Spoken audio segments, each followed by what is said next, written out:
Give me an R. Give me a second R. Give me a third R.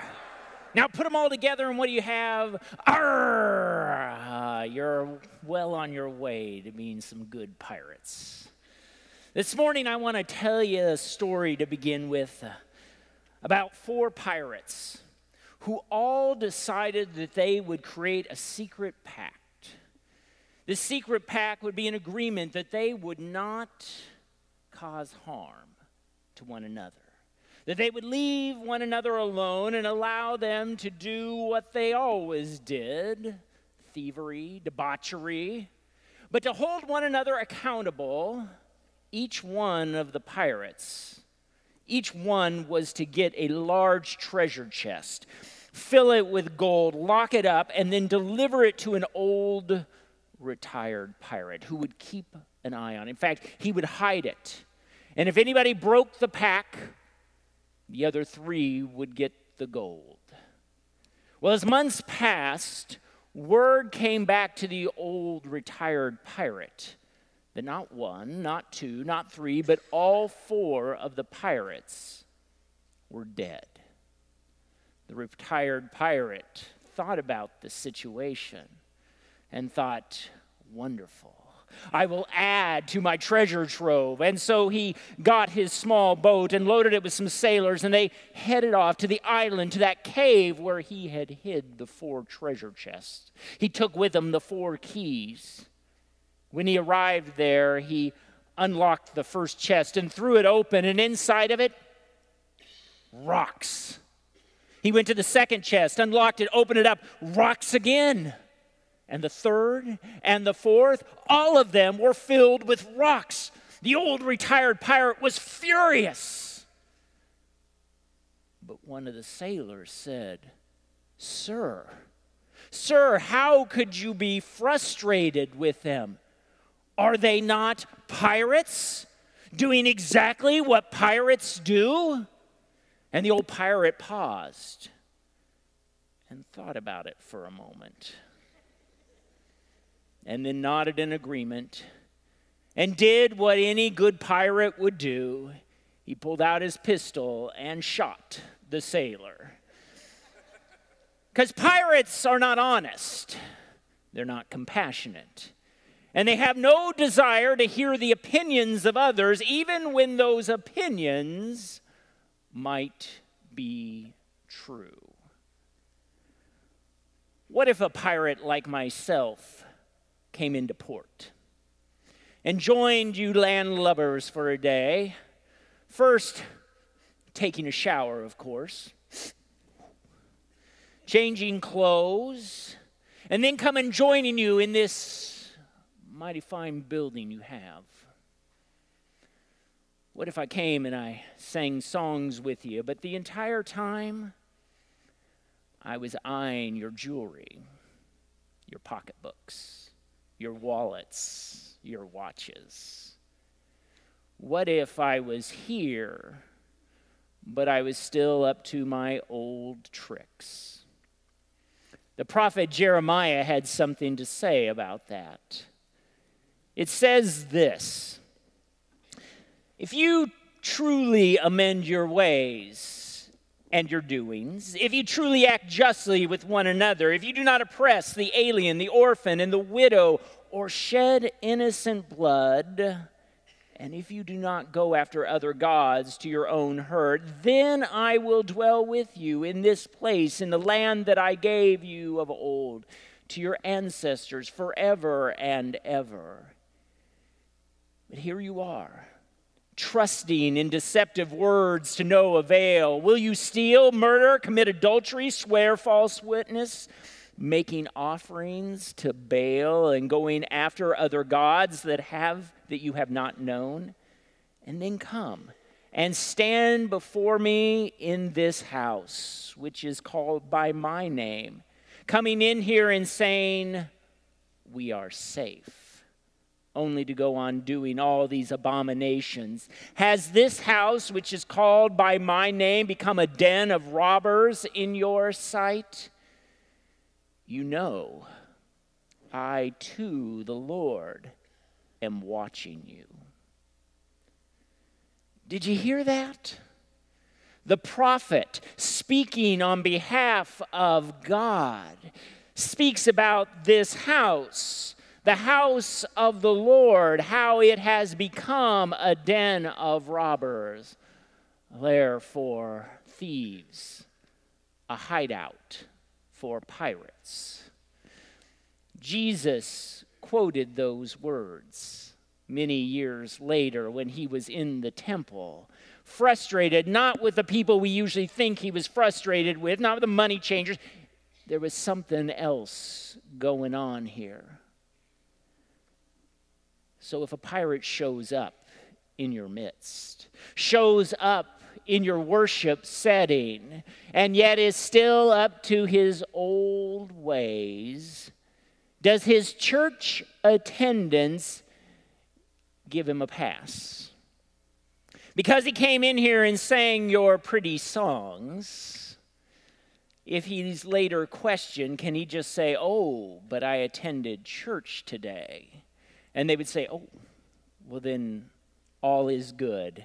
Go on your way." Jeremiah the prophet was frustrated about those who for 6.5 days were out doing horrible things, treating the poor and the innocent with disrespect, and then showing up in the temple and saying to themselves, and I love this part of the passage, "Whoo, we are safe here." As if somehow it is a place where one can hide from their sins, where one can conceal their wrongdoing. Well, this is the house of the Lord, is it not?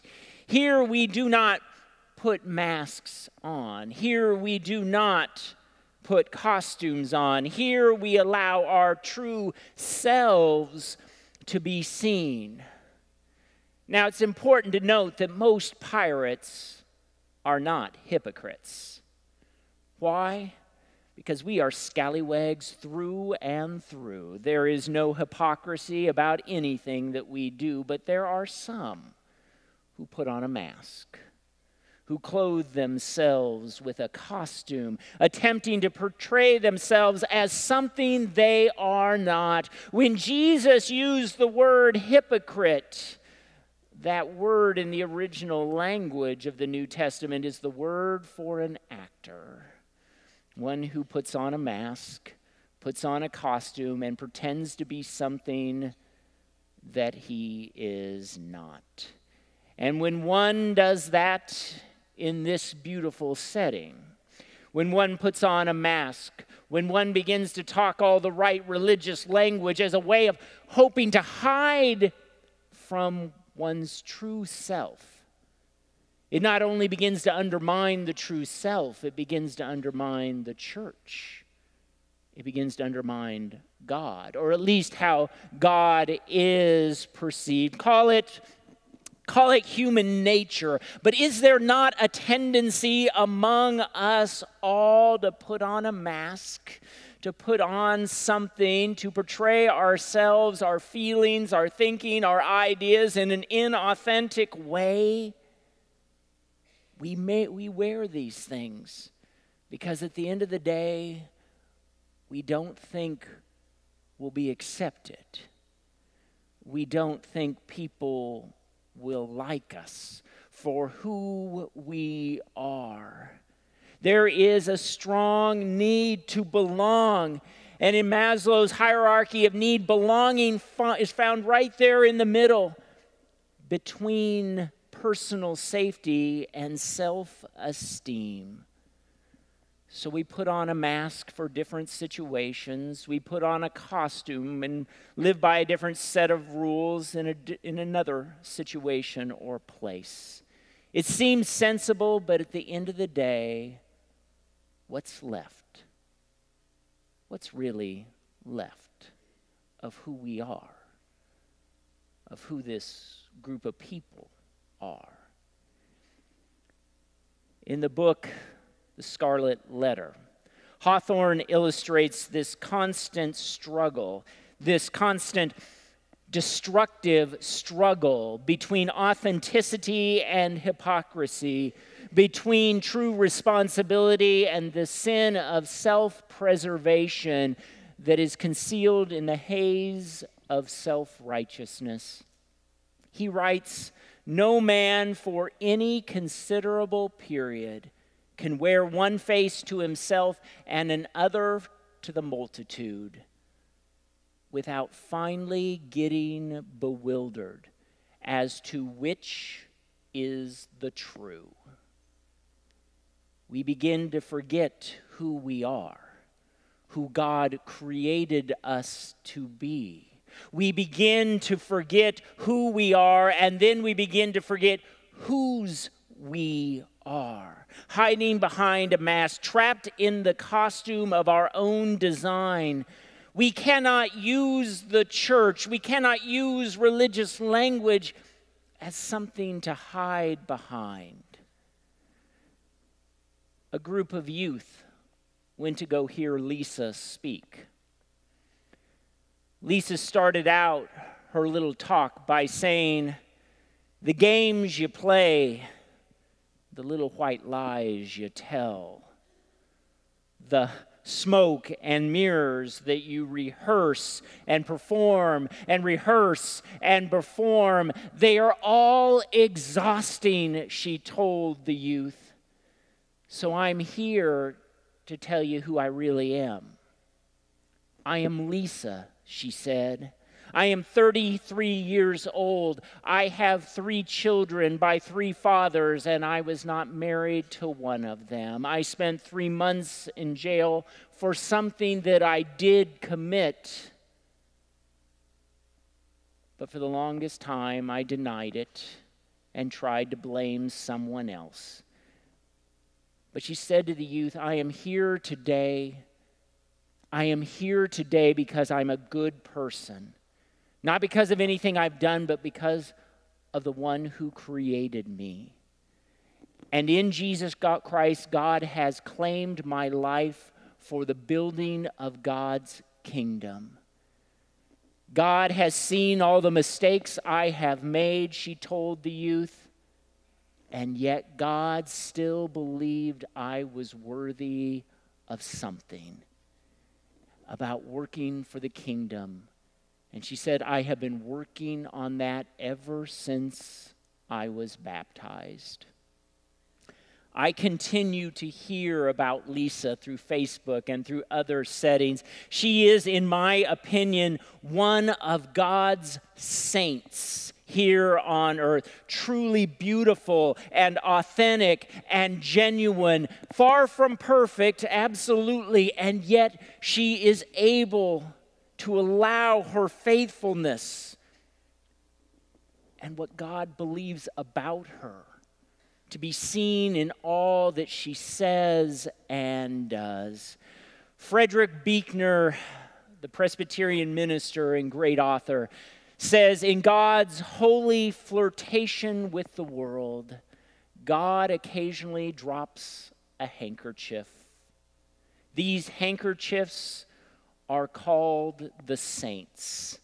Their authenticity and beauty catch our attention, and they tug on that part of all of us that already yearns to be real, to be genuine, to be the people God created us to be. Before each of us, I believe God is dropping those divine handkerchiefs that flirt with our spirits and call us, invite us to be who God created us to be, to come into a setting like this and to know that by the grace of God we belong. All of us belong. And as frightening as it is, to begin to take off the costumes and the masks we have used to conceal that true self that God has declared to be beautiful and wonderful. You pray with me? Today we are thankful, Lord, thankful for your Spirit and your church and all the saints who have showed us what it means to be true to ourselves. You created us and declared us as good and wonderful, and this morning as we honor the saints, let us look to them anew, celebrating their authenticity, celebrating them as a witness to what it means to be our true selves. No masks, no costumes, no desire to find a hiding place. It's scary, God, but we know you go with us. Amen.